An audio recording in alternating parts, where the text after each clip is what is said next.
ఏంటి నిరవధిక కాల్పుల విరమణ అంటూనే ఆయనకి తోచినప్పుడు మళ్ళీ కాల్పులు. ఏం చేద్దాం అనుకుంటున్నాడు ఇరాన్ని? And strait of Hormuz blocked continue అవుతుందా ఏంటి అసలు? సో ఇది గల్ఫ్ రీజియన్లో ఉన్నటువంటి పరిస్థితి ఇది.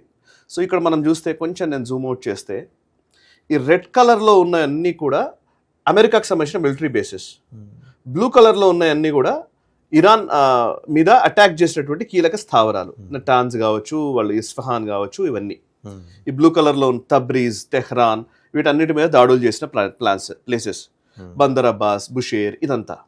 సో అమెరికాకు సంబంధించిన బేసెస్ ఎక్కడెక్కడ ఉన్నాయి మీరు చూస్తే ఇది అమెరికాకు బేసెస్. యూఏఈలో ఉన్నటువంటి దాస్ ఐలాండ్ ఎయిర్పోర్ట్, ఇక్కడ ఎయిర్ బేస్ ఉంది అమెరికాది. ఇది ఖతార్లో ఉన్నటువంటి బేస్, ఇది బహ్రెయిన్లో ఉన్నటువంటి బేస్, ఇక్కడ ఇది కువైట్లో ఉన్నటువంటి బేస్.